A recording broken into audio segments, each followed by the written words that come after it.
বন্ধুরা, সম্পূর্ণ পর্ব দেখতে চ্যানেলটি সাবস্ক্রাইব করুন। মুক্তি মোনালিসাকে বলে, এইভাবে নিজের অভিনয়টা করে যাও মোনালিসা।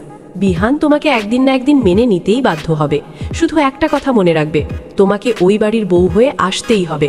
কম্পাসের সঙ্গে ডিভোর্স করিয়ে রিহানকে বিয়ে করতে হবে, আর সেই কাজটা আমি নিজে করব। মোনালিসা একটু চিন্তিত গলায় বলে, সে তো ঠিক আছে মুক্তিমাসি, কিন্তু ঋতু আন্টি কি এত সহজে ছেড়ে দেবে? তখন মুক্তি ঠোঁটে রহস্যময় হাসি নিয়ে বলে, ঋতুজা চৌধুরীর বলার মতো অবস্থাই থাকবে না। কম্পাস এখন বাড়িতে নেই, আর কম্পাসের যে প্রোটেকশনটা ঋতুজার ওপর ছিল সেটাও নেই।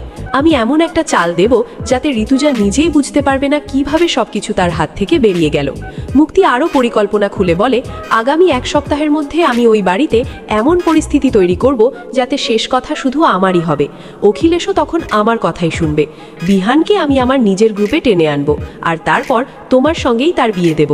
তুমি শুধু নিজের মনোবল হারাবে না। যতই কিছু হোক, কখনো বলবে না যে তুমি বিহানের থেকে দূরে সরে যাবে।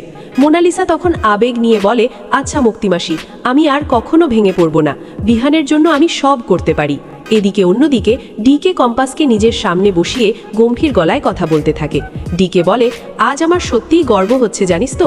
মনে হচ্ছে এতদিন পর আমি আমার উত্তরাধিকারীর হাতে সব তুলে দিতে পারবো। এতদিন ভাবতাম এত কিছু বানিয়ে কি লাভ, দুনিয়াকে পায়ের তলায় এনে কি লাভ, কে ভোগ করবে এগুলো?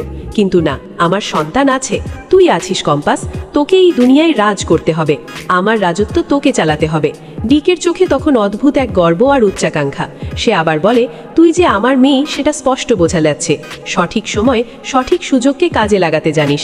আমিও ঠিক এমনই ছিলাম, যেখানে সুযোগ পেয়েছি সেখানেই কেড়ে নিয়েছি। এই দুনিয়ায় টিকে থাকতে হলে সুযোগকে কাজে লাগাতে হয়। কম্পাস চুপচাপ ডিকের কথা শুনলেও মনে মনে অন্য কিছু ভাবছিল। সে নিজের মনে বলে, মিস্টার ডিকে, তুমি এখনো আমার আসল রূপ দেখোনি। তুমি ভাবছো আমি তোমার খেলায় মেতেছি, কিন্তু আসল খেলা এখনো শুরুই হয়নি। খুব শিগগিরই তুমি দেখবে আমি আসলে কি করতে পারি। কম্পাসের চোখে তখন দৃঢ়তা আর প্রতিশোধের আগুন জ্বলতে থাকে। এদিকে বাড়িতে অন্য এক দৃশ্য। ঋতুজা মোনালিসাকে নিয়ে বিহানের ঘরের সামনে দাঁড়িয়ে।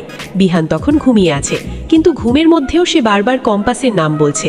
ঋতুজা ধীরে ধীরে মোনালিসাকে বলে, দেখছো তো আমি কি মিথ্যে বলছি? ভালো করে শুনে দেখো। ঘুমের মধ্যেও সে কম্পাসকে দেখছে, মোনালিসা নয়, কম্পাস। মোনালিসার মুখ তখন ফ্যাকাশে হয়ে যায়। ঋতুজা আবার বলে, বিহান তখনই তোমাকে খোঁজে যখন কম্পাসের ওপর রাগ করে, কিন্তু সত্যিটা হলো বিহান আসলে কম্পাসকেই চায়, তুমি সেটা বুঝতে পারো না। ঋতুজা একটু থেমে আবার বলে, তুমি বড় হয়ে গেছো মোনালিসা, সবকিছু বোঝার বয়স হয়েছে তোমার। মুক্তি তোমার খুব প্রিয়, তাই না? কিন্তু একটা কথা জানো, আমারই সবচেয়ে কাছের বন্ধু ছিল মুক্তি। আমি ওকে নিজের বোনের মতো বিশ্বাস করতাম, অথচ আমারই আড়ালে সে আমারই বরের সঙ্গে প্রেম করেছে। কথাটা শুনে মোনালিসা যেন এক মুহূর্তের জন্য স্তব্ধ হয়ে যায়। ঠিক তখনই বাড়ির বাইরে এক অদ্ভুত ঘটনা ঘটে।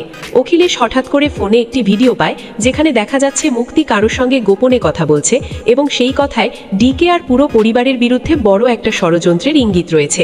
অখিলেশ অবাক হয়ে যায়। সে ভাবে মুক্তি আসলে কি খেলাটা খেলছে। এদিকে কম্পাস ডিকের ডেরায় বসে থাকলেও হঠাৎ তার ফোনে একটি গোপন মেসেজ আসে। সেই মেসেজে লেখা থাকে, সবকিছু তোমার ভাবনার থেকেও দ্রুত বদলাতে চলেছে, সাবধানে থেকো। মুক্তি শুধু তোমাদের নয়, ডিকেকেও ব্যবহার করছে।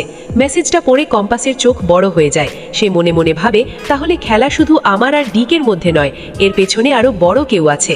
গল্পের এই জটিল মোড়ে দাঁড়িয়ে এখন প্রশ্ন একটাই, মুক্তির আসল পরিকল্পনা কি? কম্পাস কি সত্যিই ডিকের রাজত্ব দখল করবে, নাকি সে অন্য কোনো গোপন মিশনে এসেছে? আর বিহান কি শেষ পর্যন্ত বুঝতে পারবে তার আসল ভালোবাসা কম্পাস? এই সব প্রশ্নের উত্তর জানতে হলে দেখতে হবে কম্পাস ধারাবাহিকের আগামী চমকপ্রদ পর্ব।